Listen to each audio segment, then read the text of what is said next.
then. And good morning, friends. And it's a lovely April day out there.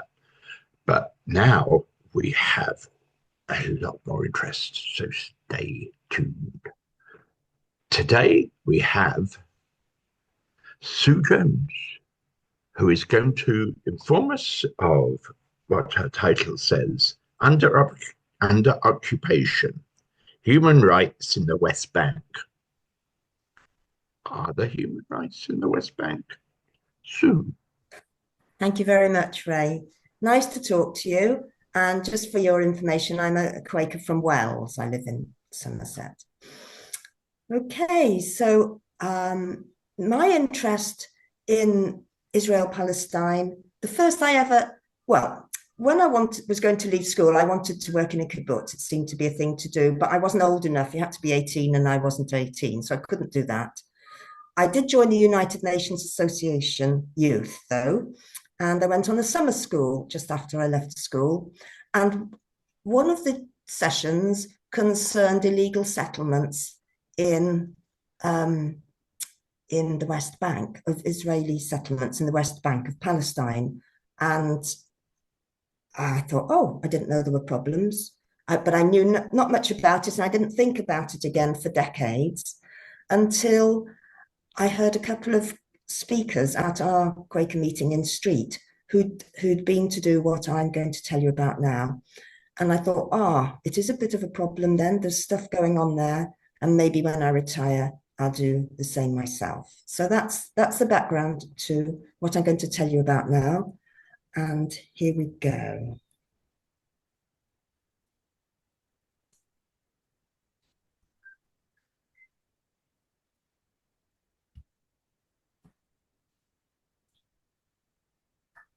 So hopefully you can now see my screen.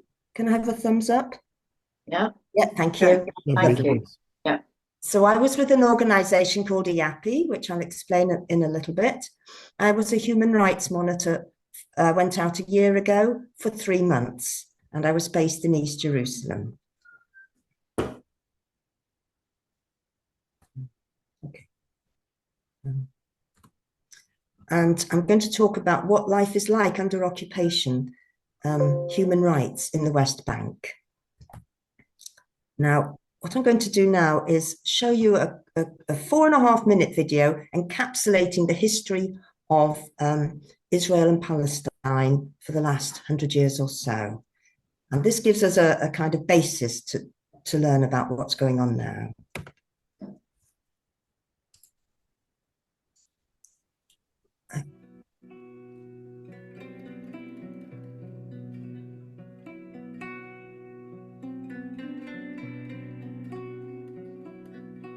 End of the 19th century. Following anti-Jewish racism in Europe and Russia and the development of Zionism, a political and nationalist movement to create a new homeland for the Jewish people in Palestine, the immigration of Jewish groups into Palestine began. They joined pre-existing indigenous Jewish communities living peacefully alongside the majority Palestinian population. 1917. The Balfour Declaration. The British Foreign Secretary, Lord Balfour, announced the British government's support for the establishment of a national homeland for the Jewish people in then Ottoman-controlled Palestine. 1923. The British Mandate. Following the collapse of the Ottoman Empire at the end of the First World War, European colonial powers began carving up the Middle East. Britain assumed control over Palestine and the colonial British Mandate of Palestine began. 1930s and 40s. Rising Nazi power and the Holocaust. Jewish immigration into Palestine rose sharply in the 1930s and 1940s as many Allied powers, including the US and UK, closed their borders to Jewish refugees escaping Nazi persecution and the Holocaust. 1947. The UN Partition Plan.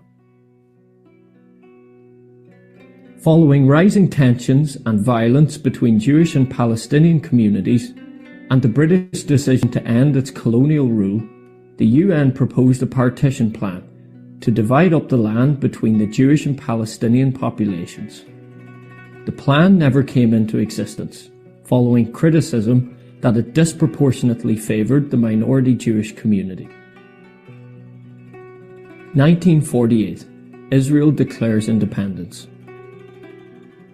On the 14th of May 1948, the Jewish community in Palestine unilaterally declared its independence from British colonial rule and the creation of the State of Israel in Palestine.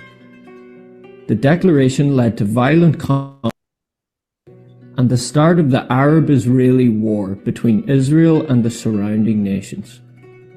The armistice line at the end of the war became known as the Green Line and served as the de facto borders of Israel until 1967. 1948, the Nakba. While Israel celebrates the 14th of May 1948 as its Independence Day, Palestinians call this day the Nakba, the Arabic word for catastrophe.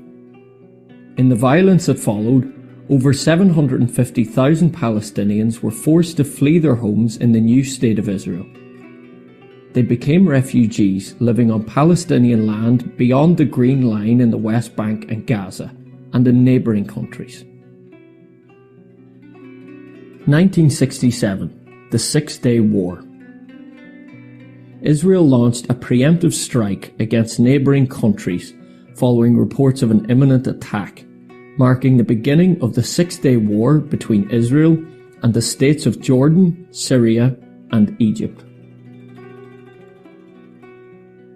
Over the course of the Six-Day War, Israel expanded its territory beyond the Green Line and occupied Palestinian land in the West Bank and Gaza, the Golan Heights in Syria, and the Sinai in Egypt.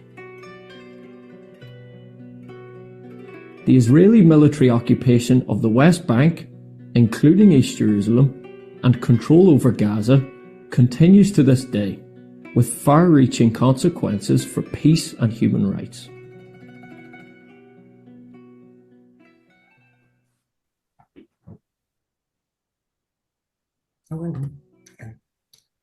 Okay, so after that came the Oslo peace process, quite a few years later.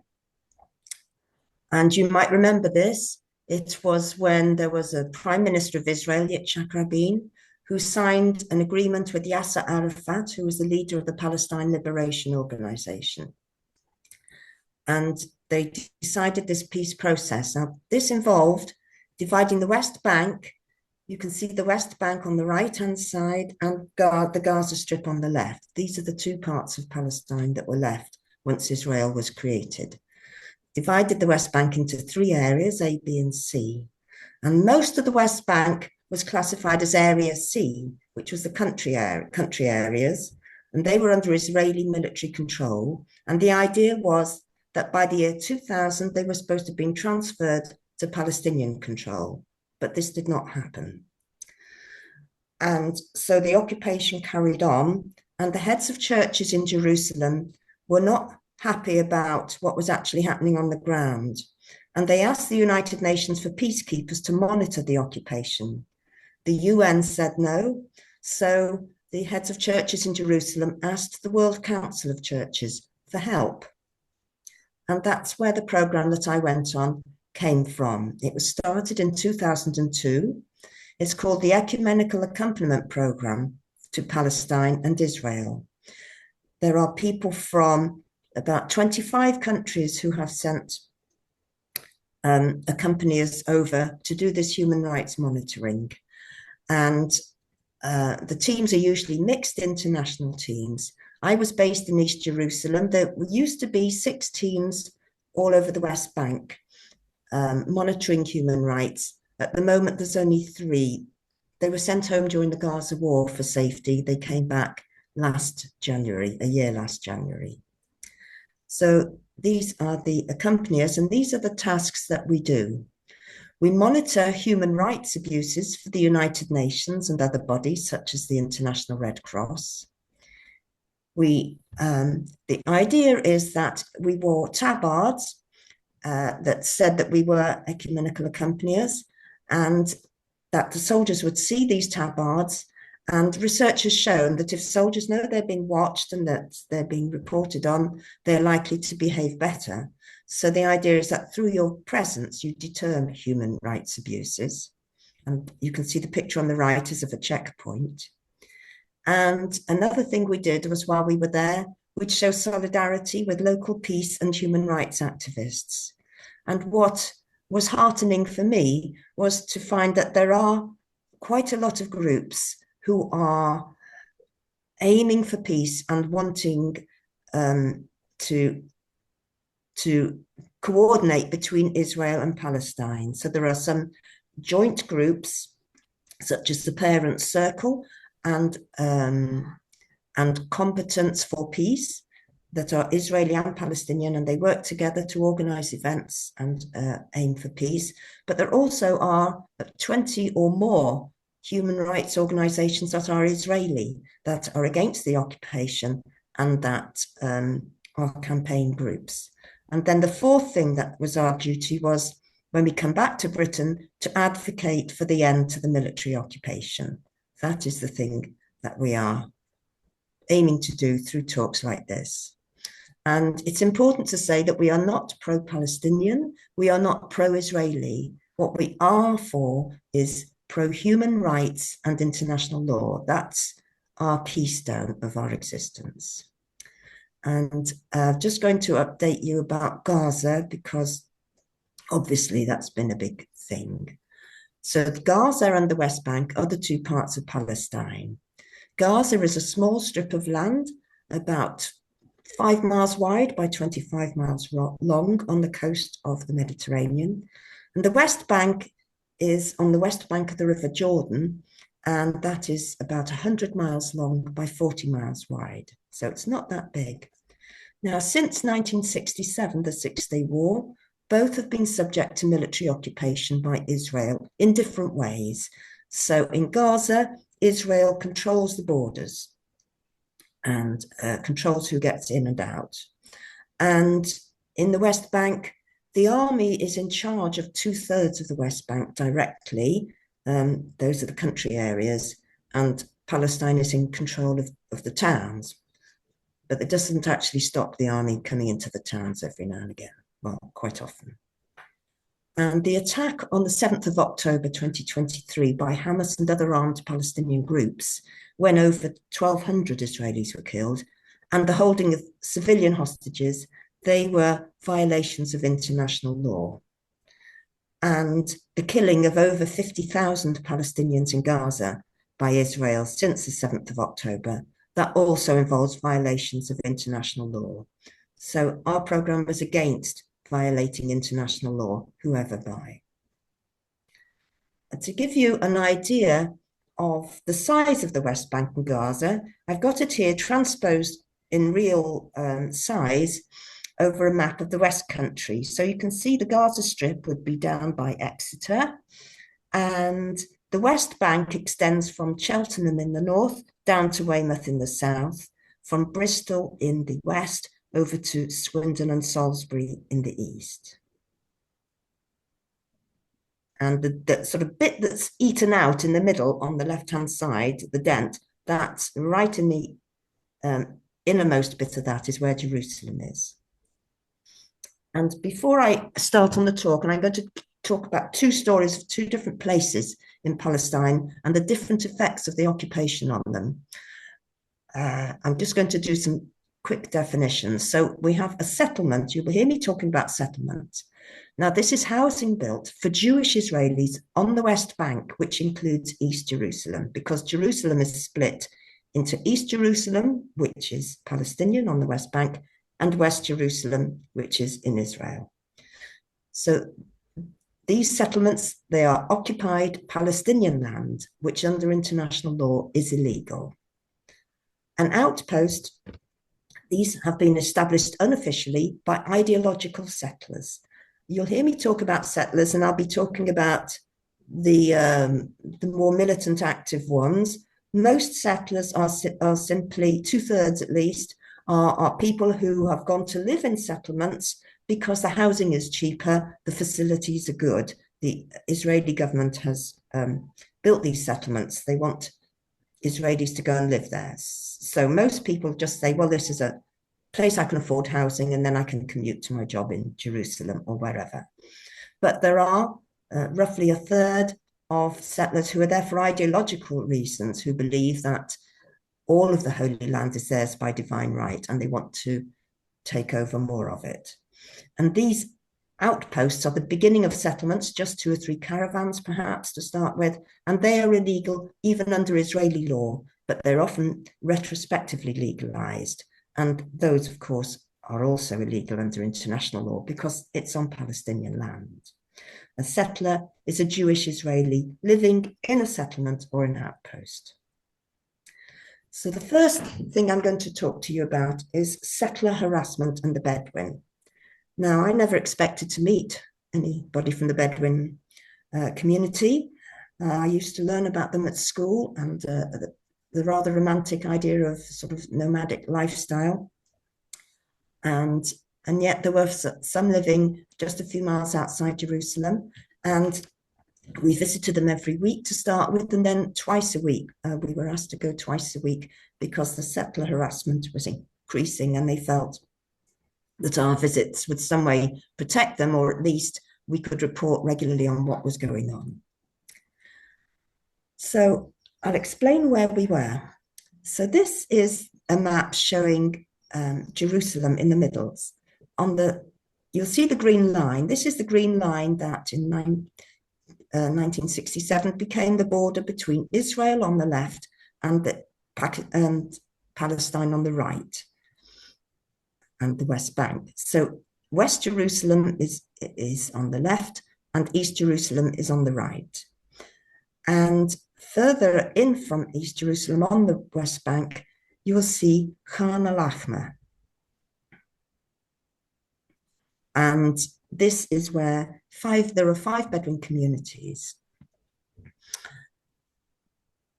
And so the green line is where the border should be between Israel and Palestine, but the blue blobs are actually where there are Israeli settlements on Palestinian land. So there's quite a lot around Jerusalem, and then a lot of people, of course, then commute into Jerusalem to work. In Khan al-Ahmar, around there are 5 Bedouin communities from the Yahalim tribe. They live in Area C because they've got the sheep and goats, and they need to live in the country area. But of course, that is under Israeli military control. Altogether, on the West Bank, there are 40,000 Bedouin living there. So around Jerusalem, near Jericho, up in the Jordan Valley, scattered all over the West Bank. This is a lovely part of Khan al-Ahmar. It's the place where men particularly will sit out and pass the time of day when they're not working elsewhere. And it was under a beautiful jacaranda tree. And this gentleman here who's in this photo was also sitting there when we visited. Many people who used to work in construction work since the Gaza war started, they're not allowed to go there anymore. But you would think he was looking out onto a nice peaceful scene, but actually he's looking directly out onto this motorway. So this is the main road from Jerusalem that goes over to the country of Jordan. It's Route 1, and it's a very important road. The tunnel underneath allows these from Khan al-Ahmar, the women, to go to one of the other Bedouin communities, but there is no road access from this motorway to their community. And in fact, there are maps that the Israeli army uses for planning the whole of the Area C in the West Bank that do not recognize any of the Bedouin settlements at all. So they might as well not exist. They don't provide them with infrastructure, with electricity, with water generally, and nor with roads. So therefore there's no access road from this motorway to get to the settlement. People have to drive around a much longer route on dirt roads around the back. I'm going to share with you now a very quick video, a 360-degree view around Khan al-Ahmar to show you what it's like up there. People do have cars there, and this car is parked outside the school.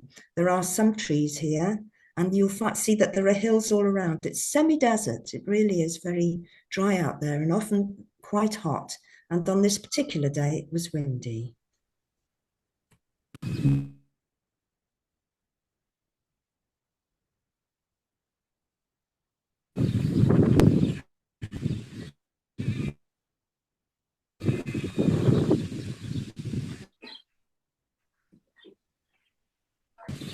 Now you can see the hillsides, the motorway in Sorry, Sue, whatever you're showing, background. we're not seeing it. At the top of the hill,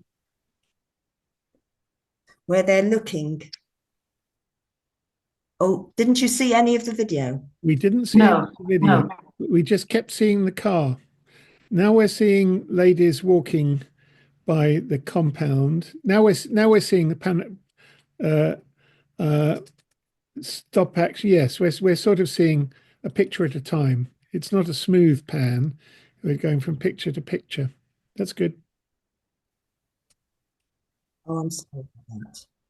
Well, you can always cut this out if it's not good enough.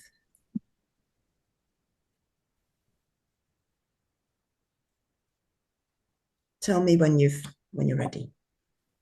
Well, we're just seeing, we're not seeing it smoothly panning. We're seeing a shadow on the ground and three people at the end of it. Oh, well, that's the end. That's the end of the video, that is. Yeah, so we didn't see it smoothly, the video. We just saw a few. I'm sorry about that. Okay. Oh. Okay. Hang on. I go to the next slide. Okay. So there are hills all around Khan al-Ahmar, quite sandy, and on the top of the hills there are the outposts that I mentioned before, where there are Israelis who are very keen settlers who are keeping an eye on what's going on in Khan al-Ahmar. And one of the reasons for that is that they've not been given building permits for any of their structures at all. There are, in fact, demolition orders on every single structure in Khan al-Ahmar. And it's simply a matter of time before the army brings in the bulldozers and razes the entire community. So that's one of the problems that they have. They're always being watched. If a new structure goes up, it'll be torn down almost straight away. Meanwhile, this is a kitchen, the sort of communal kitchen in Khan al-Ahmar, where they do community meals. And this is the mosque. So the people there are not allowed to travel into Jerusalem to the Al-Aqsa Mosque there. So they have their own. You can see the loudspeakers in the center of the slide. And in fact, men from the 5 communities used to come there on a Friday, which is their holy day because they're Muslims, and they would pray there. Oh. Apologies. Now, I want to introduce you to Abu Hamis, who is the community leader of these Bedouin, the Khan al-Ahmar Bedouin. He was a very intelligent man and very shrewd. He had his smartphone in his hand a lot of the time. And he reminded me of my father, who was a farmer, who knew that the only way to protect your way of life was to get the policy right, to talk to the people who make the policy and the higher ups, the people with power, and get that right, and then you could carry on living your life properly. And what he told us was that we've suffered all the time. This is about harassment from settlers, but now after the 7th of October, we suffer much more. And he told us, this is another picture of the encampment. You can see that the buildings are very makeshift. They used to live in tents traditionally, and they're trying to keep on their traditional ways of life, shepherding flocks of goat and sheep. But 4 years ago, there was a lot of storm damage, and the Palestinian Authority, the very next day, sent a lorry with new materials, new tents, new covers for the buildings, and building materials. And within 1 hour, because the community's been kept an eye on all the time, within 1 hour, this lorry was confiscated, and they weren't allowed to repair any of their buildings. So that's why they look particularly makeshift. Sorry. And the community's been given solar panels. And you can see here is Abu Hamas standing by 5 of the solar panels. They did put one of the solar panels up, and the same day that was smashed up by settlers. So he's saying, you know, we can't put these up because they will just be smashed again. So it's a very difficult place to live. And last April, they had an open health day. So they have these every now and again. They had a lorry there and some cars with doctors and nurses in. The lorry had medical equipment, I think an X-ray and scanner, that sort of thing. And they were all equipped. And 70 men, women, and children from all of these 5 Bedouin communities had arrived at the health lorry to be treated. And the first person was in the lorry, and the session was going fine. And the next thing you know, settlers come in on bikes, on their quad bikes, with their machine guns, go into the truck, order the people out, and stand around with their guns. And that is the end of the health day. And Abu Hamas says to the doctor, when can you come next? And the doctor says, it's too dangerous. We won't come again, because next time they could smash the lorry up or confiscate it, and then we've lost our expensive equipment. So that was the end of the health day. That's the kind of harassment they get. They try to graze their flocks of sheep and goats, and then the aim is to sell the milk and the cheese from them. They try to graze them on the hills around, but if they go more than about 100 meters, they will be chased by settlers on quad bikes with guns. And it can be quite scary when that happens. As I told you before, this is Abu Hamas showing me the settlements and the outposts on the hilltops all around Khan al-Ahmar. And this is a photograph from one of the more remote of their 5 communities, where one day they were living there peacefully, and all of a sudden 30 settlers arrive with machine guns, with 5-foot-long poles that they can do a lot of damage to people and to property with. And they arrived there, they planted the Israeli flag, and they damaged property. And straight away, the Bedouin there rang up Abu Hamas and said, please help us. And he said, well, okay. So he rang up the army who were in charge of security and said, please come, you know, the settlers have arrived and they're scaring people. And they said, no, you sort it out yourself. And he said, what can I do against settlers with guns? So the army did eventually arrive after 24 hours. So that was 24 hours when this community was really scared. They didn't know what was going to happen. In other places, people have been killed, hurt, tents have been burned, livestock had been stolen. They didn't know what was going to happen. After 24 hours, the army arrived, and the settlers did leave, I'm pleased to say, but only one person was arrested, and that was a Bedouin woman who was trying to stop a settler from coming into her tent. Now, what is the Israeli policy on this area outside Jerusalem that they want to incorporate into Greater Jerusalem? And they really want the Bedouin to get out of the way so that they can build more settlements and industrial and commercial areas. They want to connect Jerusalem to the the big settlements there, like Mali Adamim, which is a settlement of 40,000 people, and they want a good connection right to the east to the Jordan border in case of attack from the east. So they want to clear out, even though it's actually Palestine, they want to clear out the Bedouin. And as I said to you before, most of the Palestinian and Bedouin building in the area has no permit and is illegal because Israel won't give them permits.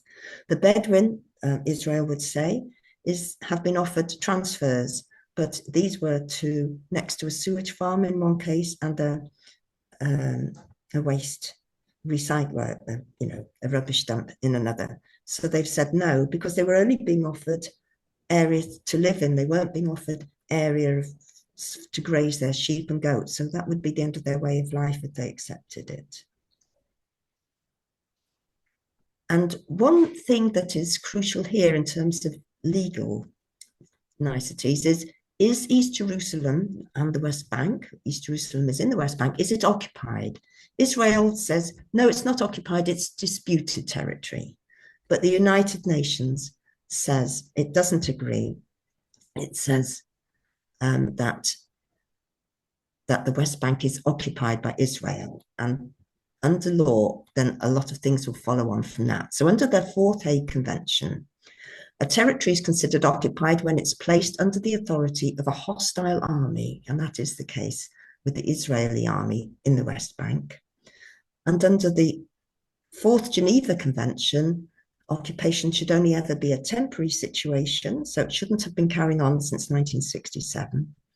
And the occupying power shall not transport its population into the occupied territory, whereas actually at the moment there are 700,000 Israelis living on the Palestinian West Bank. The United Nations said only last year that Israel's continued presence in the occupied Palestinian territories is unlawful and should end immediately. So the United Nations is saying the military occupation should stop. This was agreed, this was ruled by the International Court of Justice and agreed by the United Nations General Assembly, at which Britain abstained. And then also the United Nations has had quite a few resolutions about settlements. Israel's settlement activity is a flagrant violation of international law and has no legal validity. This is what the United Nations Security Council decided back in 2016, but still the settlements have been built.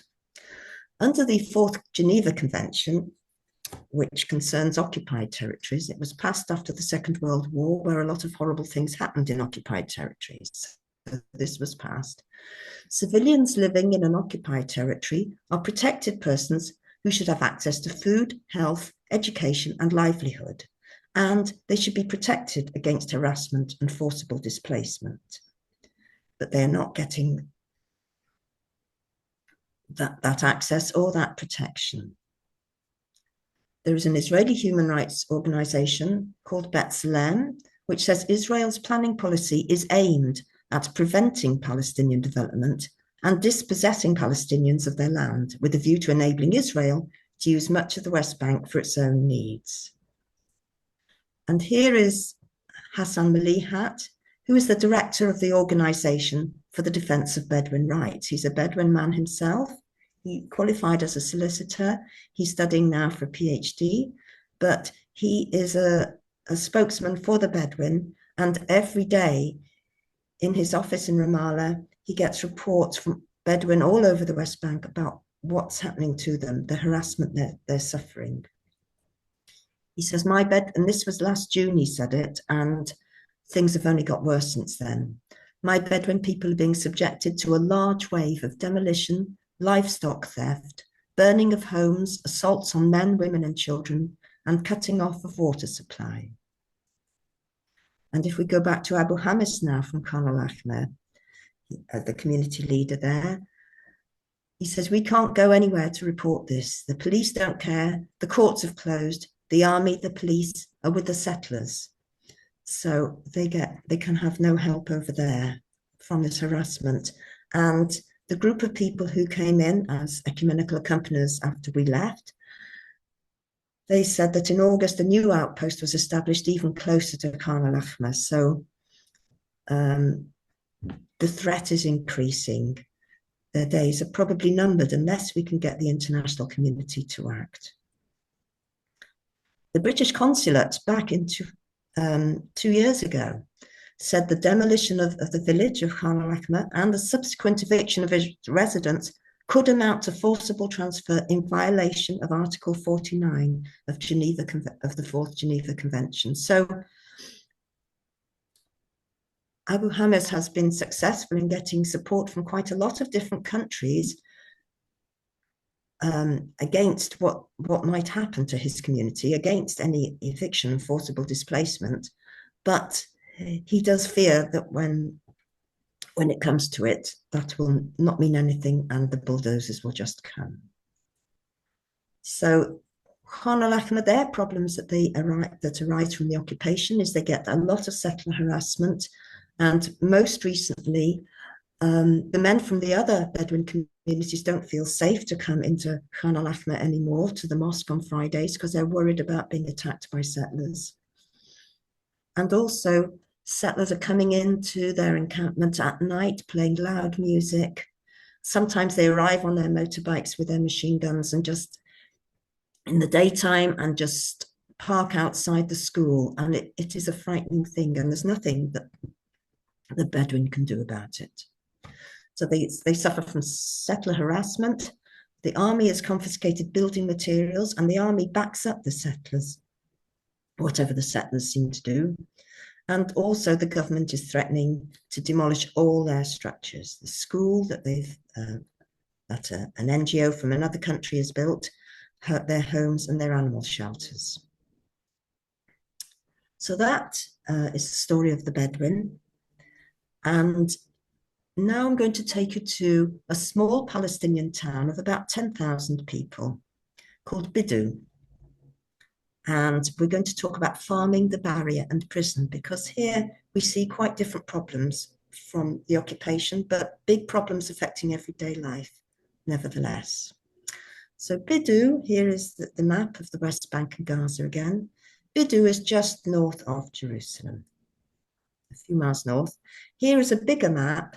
The green line is the 1949 armistice line, the recognized international boundary between Israel and Palestine. And you will see there is a big, thick red line. That is the barrier that Israel has built between Israel and Palestine. And you will see it doesn't stick to the green line. It doesn't stick to the actual border. It comes inland to the West Bank. The reason for that is it's protecting the settlements. So you can see the settlements are in purple here.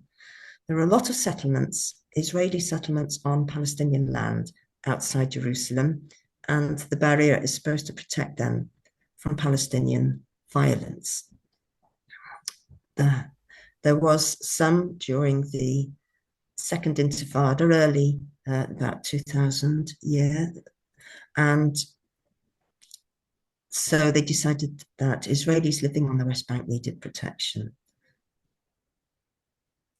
Now, Bidu itself, the town I'm going to talk to you, if you see the T of armistice and the green writing, 1949 armistice line, if you go up from the green T, you will come to Bidu, B-I-D-D-U, and that's this small town. And you'll see that the red line, this barrier, is surrounding them on three sides. To get to Bidu from Jerusalem, from East Jerusalem where we were, you would think it would just be a short journey, quite straightforward. It's about 8 miles by road. But actually, you have to travel 19 miles. And you have to go through part of the land that's been occupied by Israelis. And if you go up from Bidu to the right, you'll see a T. So between the two red lines, you'll see it looks like a road and there's a T, and that means that's where there are tunnels. And you have to travel through one tunnel after another, after another, after another. It's a very depressing journey, and you feel like a subspecies, to be honest, as if you're going to see a second-class type of citizen to access them this way. So the journey should be 8 miles, but it's actually 19 miles. Although Biddu is just 1 mile from a settler's road, Palestinians can't use that. They have to divert many miles through checkpoints, which they need a permit to get through, often between high walls and through tunnels, which are mostly unlit. Locals call it the death road because a lot of people have been killed in accidents. It's not safe.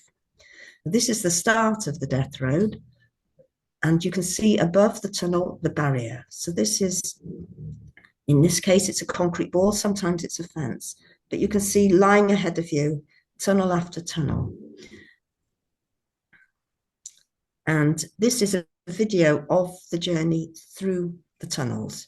I expect this is not going to show well either. I will try it, and it's just for about 40 seconds, I think.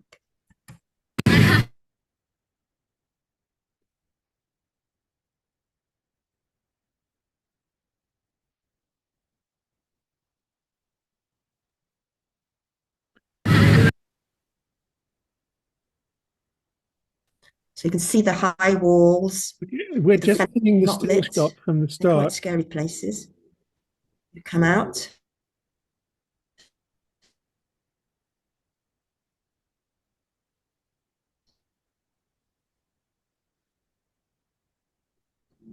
So we're only You go through the tunnel. And finally,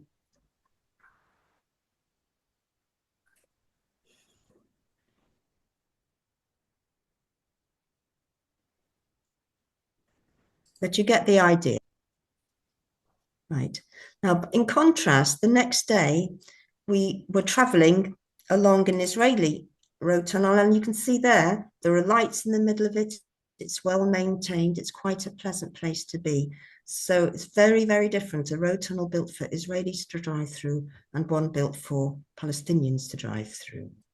Anyway, you finally arrive, and you can see it's a rather lovely countryside. It's quite high up, about 2,000 foot up. So it's cooler in the summer. And there's the barrier you can see near the top of the hill. And the other side of that is a settlement with Israeli houses. When they realized what the route of the barrier was going to be, the people of Biddu tried to have peaceful protests to change the route because they realized it was going to cut them off from a lot of their farmland. So in April, way back, 2004, they held peaceful protests because there was a nearby town called Budrus that had held peaceful protests, and they had managed to get the route changed so that they could have their farmland inside the wall and they could carry on growing their crops and grazing their sheep. But I'm afraid to say the peaceful protest didn't stop the wall in Biddu. In fact, 5 people who were trying to stop the bulldozers were actually shot. So they failed in that attempt. So here you can see the wall, and you'll see these grey vertical things. These are agricultural gates. So the Israelis did build agricultural gates into the wall so that people could access their land. However, the gates weren't open for very long each year, and it became increasingly difficult. And since the Gaza war started, only one of the gates has been open. So you've got the Biddu enclaves. There are 8 towns and villages surrounded on 3 sides of the border of the barrier, which has largely been built on Palestinian land inside the border, not on the border. And what this means is that for Biddu, half of their agricultural land and over 2/3 of their grazing land are now the other side of the barrier. And since the Gaza war started, only one is open twice a year. So they can hardly access their land at all, which leaves a lot of them without an income and without food. And this is where this very impressive man comes in, Mohammed Daesh. He was a teacher, and now he heads up the Al-Nada Rural Society of Northwest Jerusalem, where he's helping people in his community to grow crops inside the barrier and to cultivate much closer to their homes so that they've got food. He's a very passionate man about agriculture. They've run lots of courses in farming, how to grow this and that, and also then for the women particularly, how to make puddings, because there are some traditional, beautiful puddings over there. Apologies for the quality of that slide. When I was seeing him in his office, I went to the toilet, and what did I find in the bath? But plants, and they turned out to be green pepper plants. So he gets, I think, 20,000 seedlings a year from the country of Jordan, and to give out to people in his community to grow. And it's very impressive. Now, so this is a small town of 10,000 people. Even way before the Gaza war, over 80% were registered as refugees with UNRWA, because they'd come from maybe other parts of Palestine, where when Israel was established, they were forced to move. And they used to be able to get into Jerusalem to sell their produce, and to Jerusalem for healthcare. They can't do that anymore. It's difficult getting through the barrier. You need permits. The checkpoints can be shut. You never know what's going to happen. So UNRWA built them a health centre near Bidu, so that was good. And already 50% were unemployed because of the barrier in 2010. And now, since the Gaza war, nearly all are unemployed. So why did Israel build the barrier? Well, after the suicide bombings and other Palestinian violence during the Second Intifada, Israel decided to build a barrier to prevent Palestinians from easily infiltrating Israel. And despite legal challenges, Israel's Supreme Court ruled the barrier was legal because it was only temporary and was necessary for security. But 85% of the barrier is not on the border, but it's within West Bank territory, which means that 10% of Palestinian land in the West Bank has been cut off from the West Bank now. And that has separated over 100 Palestinian communities from their farmland, communities like Bidu, and it's isolated 32 communities the wrong side of the barrier altogether. So life is extremely difficult for those people, very difficult for them to see family, friends, and everything. And it restricts freedom of movement for thousands of Palestinians, affecting their right to work, education, medical care, family life, and earning a living. The United Nations said categorically in 2003, it voted 144 to 4 votes that the barrier should be removed because it violates international law. And the following year, the Court of Justice, International Court of Justice, advised that building the barrier within the West Bank was unlawful because it violates Palestinian rights and because settlements are in breach of international law. And now, so that's the barrier needs to be removed. Now we're coming to another aspect of life under the occupation. So life is difficult enough. And then we have the army. Excuse me.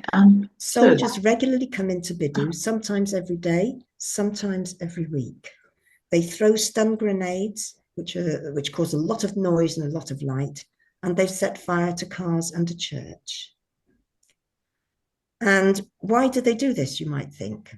Well, there's an organization called Breaking the Silence, which is a group of Israeli veterans who've served in the West Bank and Gaza. They now oppose the occupation, and they've written testimonies about what they were trained to do and what they did. They've served there, and they realize now what they were doing was wrong, and they are now campaigning to stop the occupation. So a former lieutenant in an Israeli anti-tank unit explained why they go into places and throw stun grenades. You simply throw stun grenades randomly in the streets on your way out of the village, so they know that the army was there, so they know who the boss is. And the army don't just come for that. They come sometimes to arrest particular people. And this is, we were told, what happened. Soldiers come to take the prisoner from the house, First, knock the door, machine destroy the door. Come into the house, women, older men, children sleeping. They destroy things in the house, blindfold the arrested man, walk him 2 kilometers to the checkpoint at Beit Iksa, through the fields, hitting him, then car to prison. So you might think, well, okay, they've arrested somebody who's suspected of doing something, but they've done it to a lot of people. So in Bidu, which is a town of 10,000, more than 100 men from Bidu are in prison. That's 1 in 50 of all males, and that's 1 in 30 of all adult men, because there's a lot of young people there. So that's 1 in 30 of all adult men is in prison. And most are imprisoned on no charge, with no trial for months, which is called administrative detention. That's something that the British left in their legacy, which we used in when we had the mandate there, and which we used in Northern Ireland as internment. Sue, can you hear me? So administrative detention isn't just in Bidu, it happens all over the West Bank, and there are currently, or there were a few months ago, 3,400 Palestinians held in administrative detention, mostly men, but women and some children.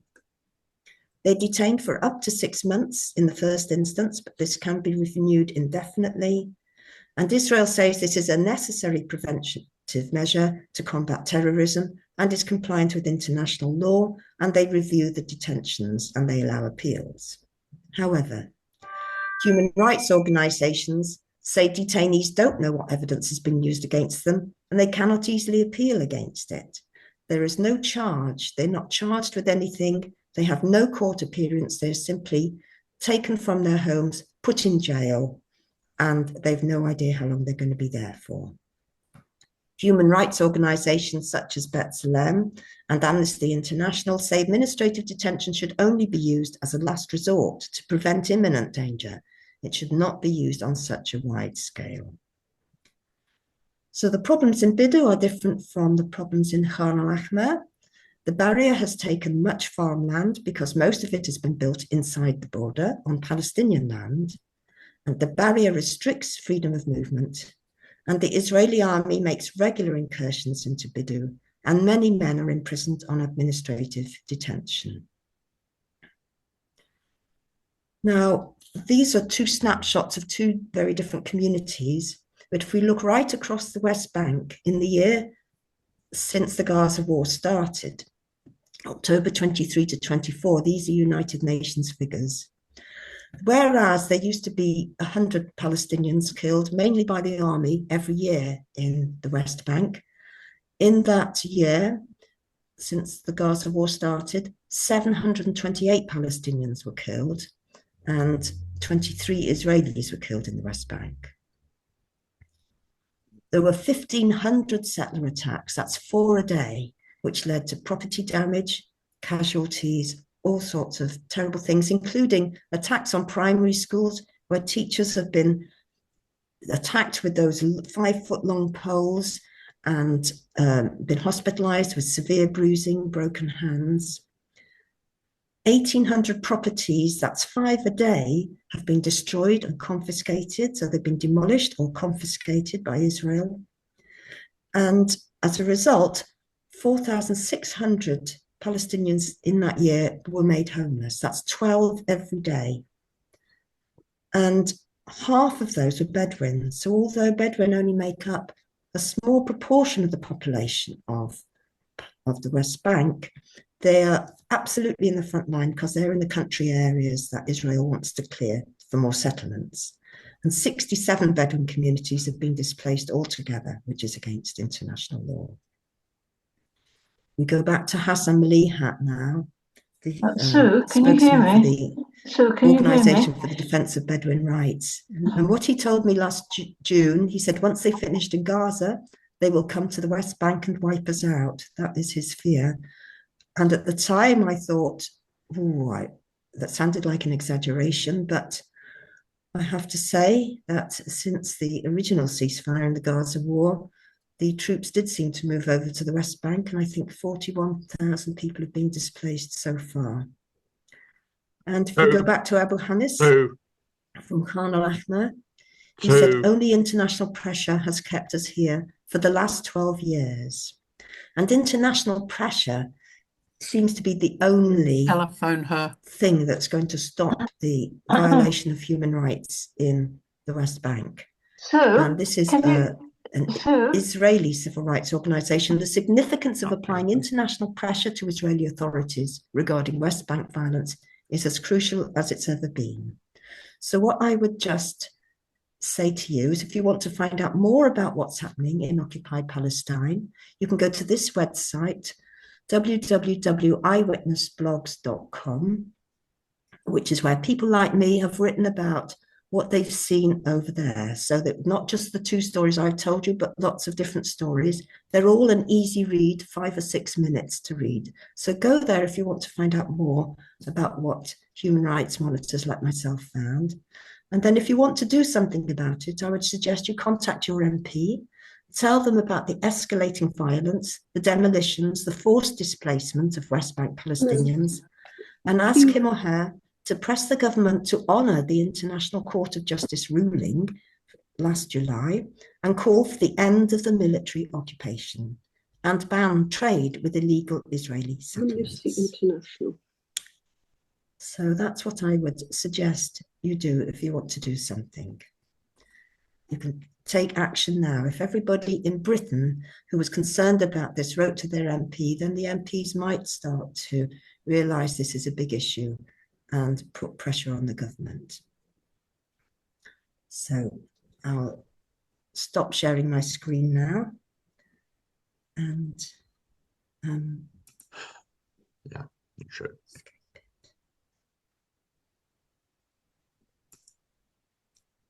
Can you hear us, Sue?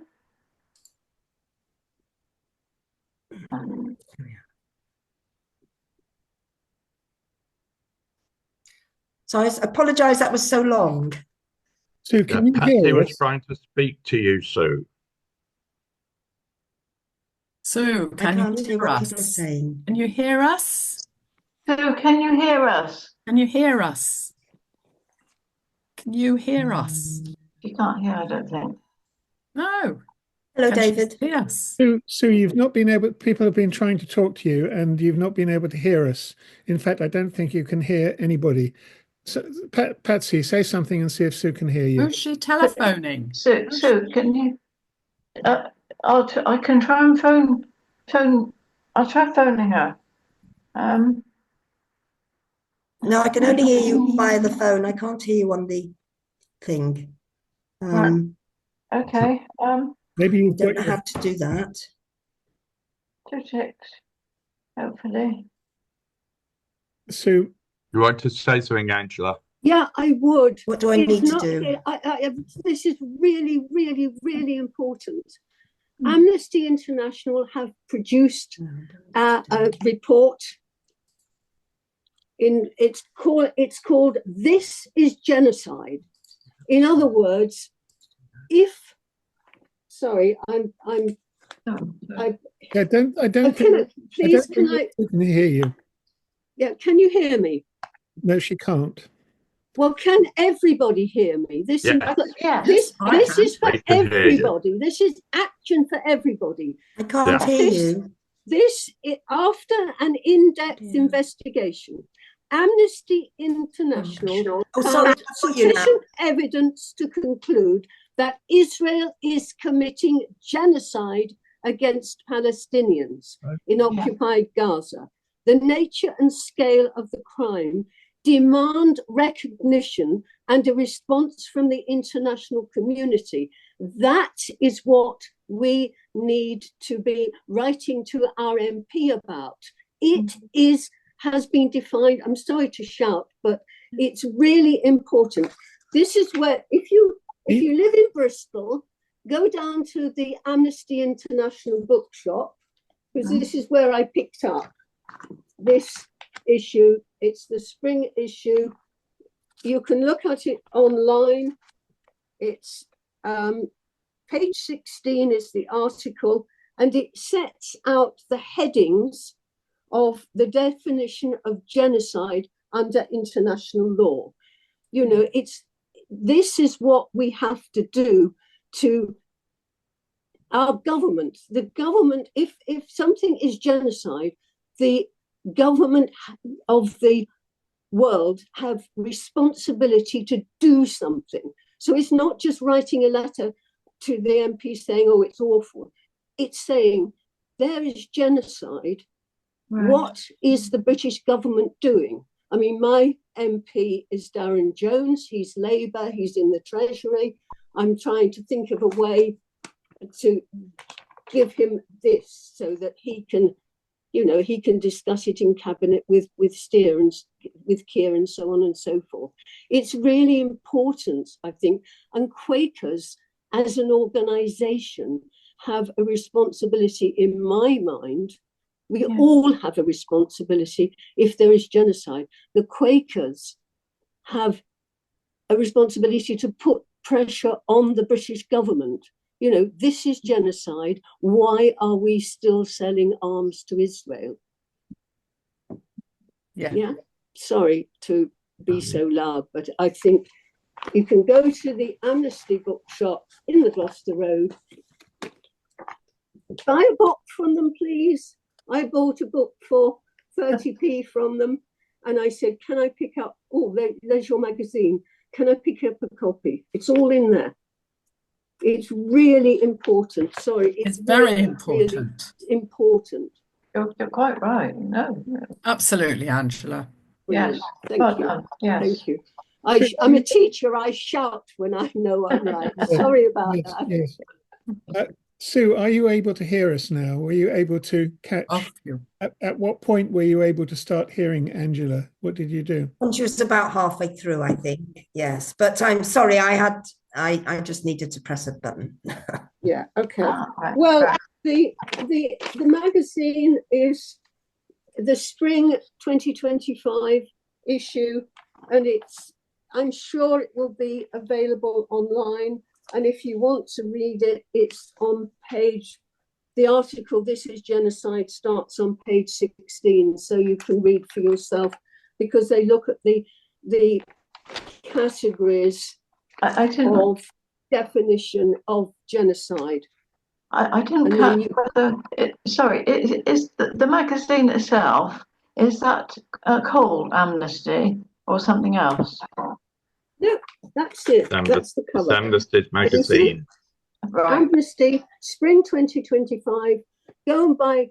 I bought a 30p book because my granddaughter, who's 17, is doing some work on slavery, and there was a picture of a slave, shocking. So I bought that for her A-levels or whatever she's doing. And I got a bonus by saying, oh, can I have a copy of that, please? So, and then I think it's actually putting pressure on the government, because we shouldn't be selling arms to Israel. We really shouldn't. No. The only reason the British voted to abstain in the UN was under pressure from America. Yeah. Oh, really? Yeah.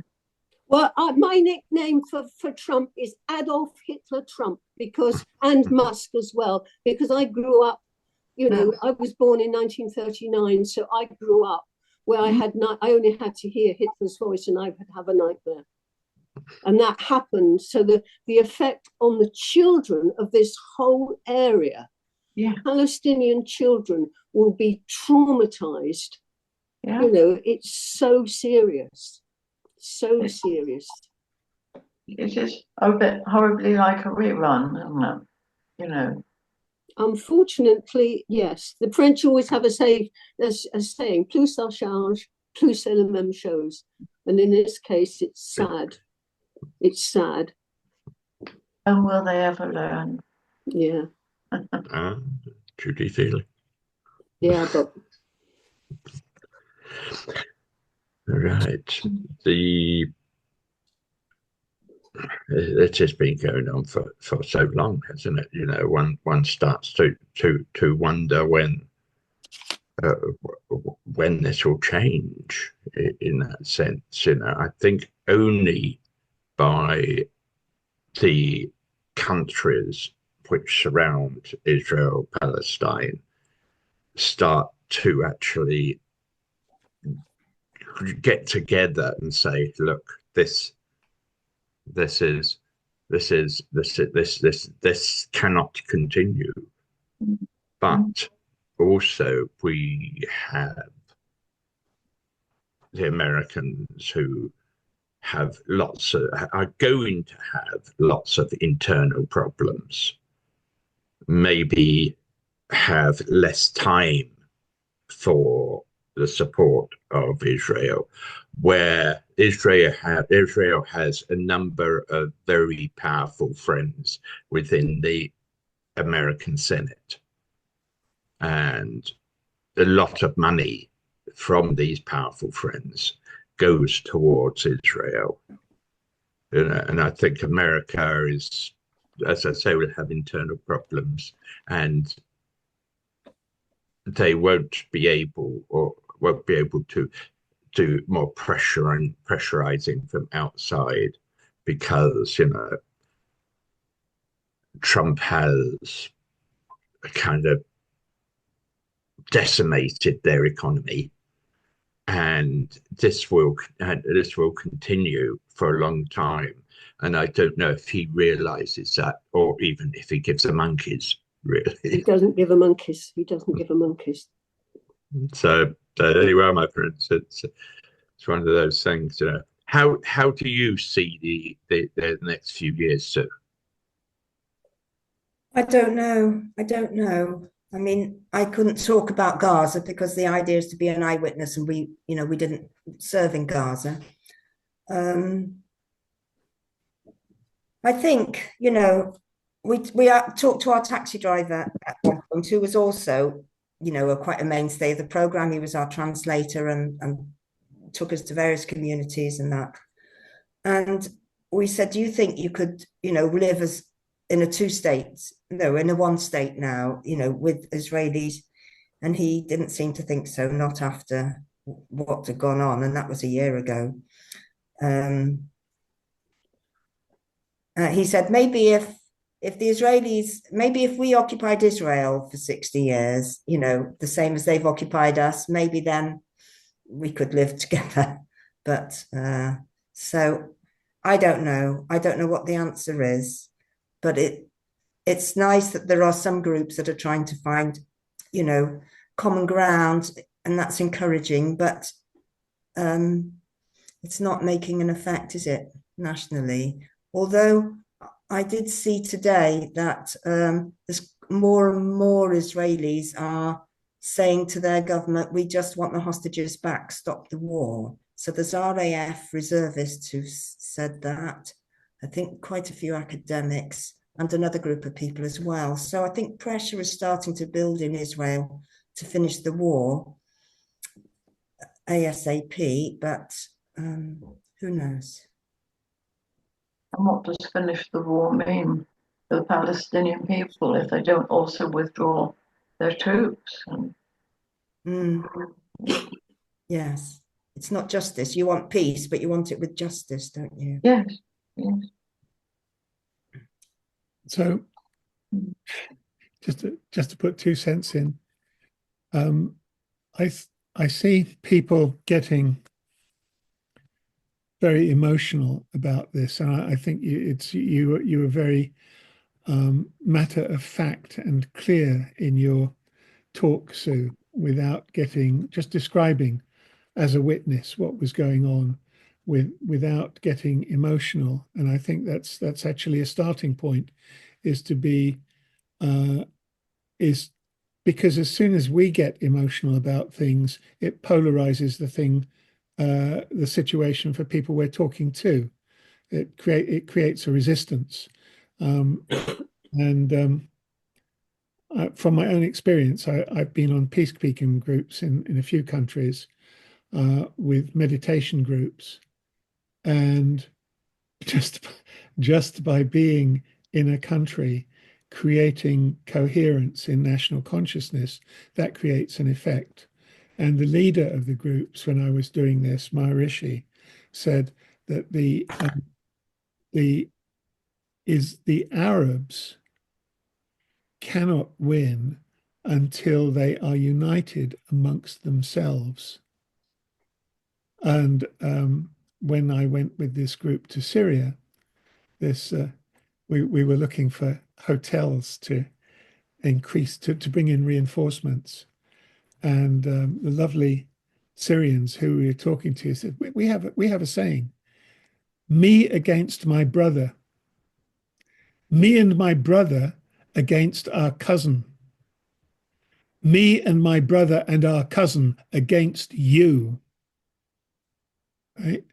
And that was the point, you know, it sort of flows out in the family. And the reverse of that is that when it's me with my brother and our cousin making peace, me and my brother and our cousin making peace with you. And at that point, you think, oh, when Maharishi says they can't beat the Israelis until they're united, the Israelis are, of course, their cousins. So actually, it won't be beating the Israelis. It will be when the Arabs are united amongst themselves, then they can be united with the Israelis. And then you can have true peace. And we're not going to get this through conflict because, you know, you've got the might of the West, the wealth of the West and all the arms that the West creates can keep this going forever and ever and ever. But if enough people unite in peace, then something is possible. And I don't think that that initiative is going to come from governments. I think it's going to come from communities building these peacekeeping groups, and that gradually spreading as a sort of revolution in the world from people finally wanting peace. Maybe. What do you think, Sue? Yes, I think you're right. In a way, I don't know. I don't have answers. I don't have answers. But the thing that most struck me, the most interesting day I had, was I went on a tour with Breaking the Silence. These are the army veterans who've decided that what they were doing was wrong and that the occupation should stop. Yeah, absolutely. Sorry. Okay. And I realized that Israelis grow up in a bubble. There's a very strong state narrative around them. This woman that took this tour, the Breaking the Silence tour, she'd been brought up in a settlement. She didn't know it was a settlement. She just thought it was a suburb. And she didn't think she was doing anything wrong. Her family were there. Everybody lived a normal life. And the Arabs were the dangerous ones outside. And they had to protect themselves, Israel. And that's why they all served in the military. And it was only after she'd gone to university and became a feminist and met other activists that for the first time in her life, she met a Palestinian as a human being, you know, on equal terms. And that's when she started to rethink everything. But it made her unpopular in her family and amongst her friends. And it's a difficult thing to go against the state narrative. So Israelis are, you know, in this bubble, and somehow you've got to pierce the bubble, you know, which some Israelis are trying to do from inside the country, you know, and that's probably the only way in the end. Well, I think as we are losing many of their people, we have to call it a day now, friends. Thank you, Sue, for a revealing and very interesting talk. We all of us, I think, have learned more from this morning. Definitely, yeah. And and don't worry about the few hiccups we had at the beginning, because David is well able to sort that out, and there'll be something good out there for people to look at. So, thank you. And I just apologize so much that I'm not good at computers, and I had a feeling I didn't want to do this sitting home alone. Oh dear. We got there in the end. Thank you, David, and everybody for bearing with me. Oh, it was great. Really, I really did learn a lot, and I did wish that I'd seen your talk a long time ago, because it kind of set a context for me which I needed, and I was only scrabbling slowly towards. So thank you very much indeed. So, are you able to share your slides so that we can publish them along with? Because we didn't see all the videos, but if you had your slideshow, then we could put a link to that with the talk on YouTube, and then people would be able to see the videos. If you're able to share it, that would be great. I don't know. It's head office that say they don't want the slideshow to be out in the public domain. Okay. So, because EAPPI has to tread a very careful path not to be declared a terrorist organisation and banned, like some other civil rights organisations have been. Okay. So, understood. Thank you. I think my talk can be with the screen sharing to particular people, not to the general public, apparently, Okay, thank you, Sue. I mean, I might, if I could ask to do that so that you could maybe take the videos out of there and put them into the recorded one. I don't know. Would that be any good? It might work. That's quite tricky to edit. Yeah, I expect it would be. But I could send you the videos and then. I'm sure. Thank you. Thank you very much. Really. All right, thank you very much. I'm sorry if I talk too long. It's hard talking into a vacuum. In fact, it's horrible. I'd far rather have a room of people. Oh, I'm sorry. That's okay. All right. We started this during the pandemic, you see, and it was really the only way people could communicate with each other safely. And then we just carried on because it also suits people who can't go out easily. But I can quite understand that. Thank you very much. Nice to meet you all. Thank you very much. Okay. Thank you. And next week? Oh, yes. We're off for holiday. We're on holiday because it's Good Friday. It's Good Friday. And the week after that, we are interviewing Patty, who used to be a GP and has had very interesting life experiences. So if you're free, Sue, and it's part of a group called HISS. Tune in to find out if you want to find out what that means. I should have mentioned. Yeah, thank you. Okay. All right. Okay. Nice to meet you all. Bye-bye. Bye-bye.